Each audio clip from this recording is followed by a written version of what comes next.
जंगल में एक ऐसा शैतान घूम रहा था जो कि वहां फंसे लोगों की चमड़ी खींचकर अलग कर रहा था। और उसी शैतान का शिकार हाइकिंग ग्रुप का एक आदमी हो गया था और बाकी लोग भी अभी खतरे में थे। उस शैतान की पूरी कहानी जंगल के एक गार्ड को पता थी और वो उस शैतान की कहानी सुना रहा था कि कैसे वो चमड़ा जमा करने के लिए इंसानों को मारकर उसके शरीर से स्किन निकाल लिया करता था। उस गार्ड ने कहानी को आगे सुनाना शुरू किया। उस शहरी आदमी ने जैसे ही बैग को देखा वो समझ गया था कि उसकी वाइफ कहाँ गायब हुई थी। असल में वो कहीं गायब नहीं थी। इस चमड़े के कारागिर ने उसकी वाइफ को उसके घर से उठा लिया था।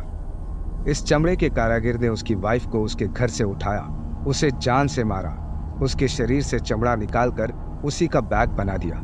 शहरी आदमी बहुत पावरफुल था। उसने तब कुछ भी नहीं किया, लेकिन जैसे ही रात हुई उसने अपने कुछ दोस्तों की मदद से उस चमड़े के कारागिर को उठवाया और जंगल में ले गया। उस शहरी आदमी ने उस कारागिर को बहुत मारा, पर उसका अब भी मन नहीं भरा था। उसका बदला अब भी शांत नहीं हुआ था। इसलिए उसने एक लंबा सा चाकू लिया और उससे जिंदा ही उस कारागिर के शरीर का चमड़ा उतारने लगा। वो कारागिर बहुत बुरी तरह से तड़प रहा था। उस शहरी आदमी से अपनी जान की भीख मांग रहा था, लेकिन वो शहरी नहीं माना। उसने एक एक करके उस कारागिर के पूरे शरीर का चमड़ा खरोच खरोच कर निकाल दिया और उसे पेड़ से लटका दिया मरने के लिए।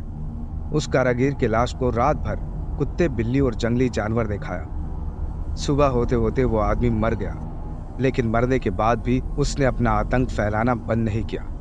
वो मरने के बाद भी वापस आया, शैतान बनकर, और गांव में रहने वाले मासूम लोगों को अपना शिकार बनाने लगा।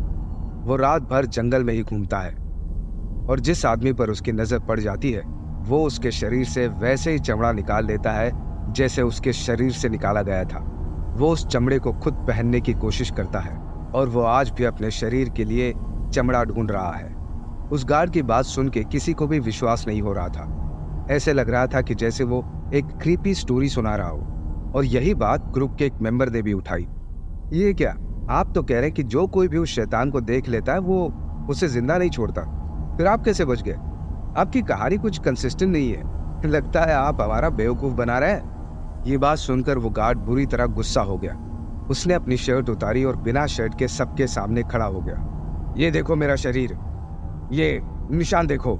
जब सबने उस गार्ड के शरीर को देखा तो पता चला कि उसका शरीर जला हुआ था।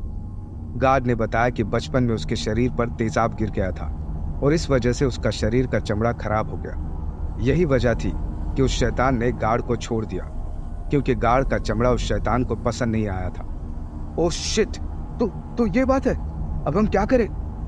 गार्ड ने बताया कि वो शैतान फिर से अपना शिकार ढूंढ रहा है। गार्ड ने बोला, एक और जरूरी बात, वो शैतान जब जिंदा था तो हमेशा बाहर के लोगों को मारकर उनका ही चमड़ा निकालता था, क्योंकि उसे शहर के लोगों की गोरी चमड़ी बहुत पसंद थी। इसलिए मैं फिर से एक बार कह रहा हूं, आप लोग खतरे में हैं।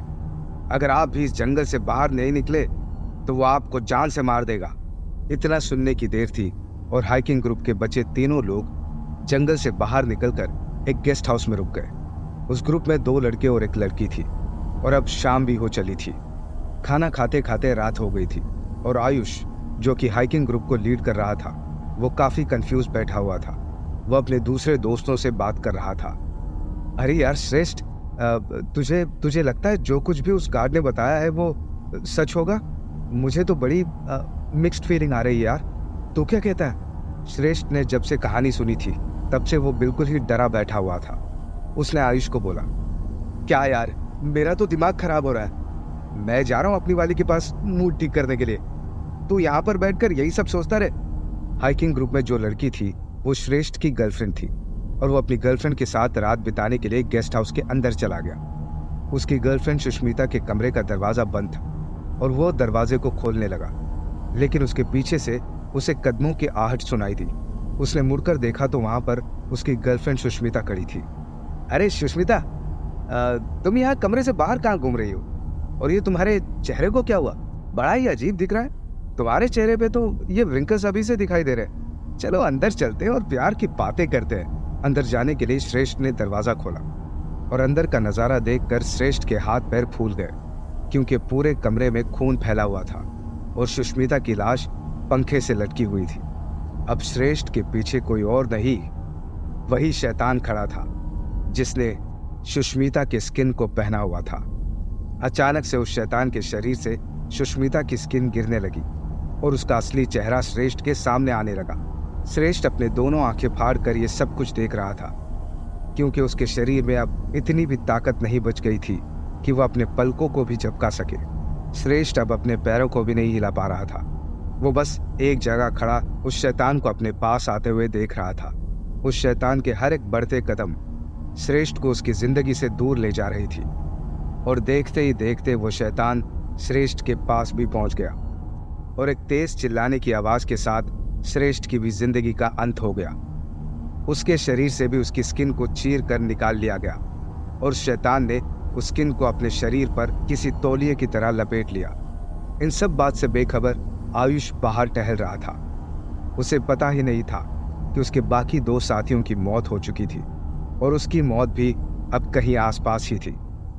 आयुष के दिमाग में तो सिर्फ और सिर्फ एक ही बात घूम रही थी कि जो बात गार्ड ने बताई है वो सच है या झूठ।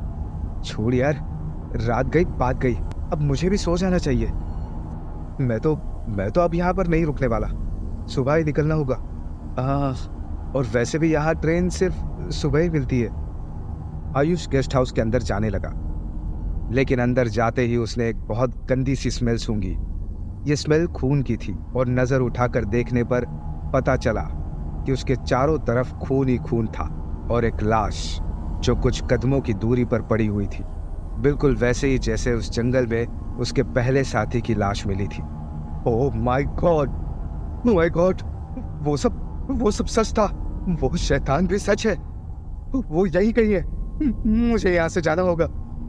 आयुष वहां गेस्ट हाउस से भागने की कोशिश करने लगा, लेकिन जाता कहाँ। हर जगह तो सिर्फ और सिर्फ जंगल ही फैला हुआ था, और जंगल का मतलब वो शैतान। लेकिन फिर से आयुष बिना सोचे समझे भागने लगा, और जिसका डर था वही हुआ। गेस्ट हाउस से भागते हुए उसे वो शैतान फिर से दिखाई दिया। उसका भयानक रूप देखकर आयुष के हाथ पैर कांप गए। वो फिर से भागने लगा, पर वो ज्यादा दूर तक भाग नहीं पाया।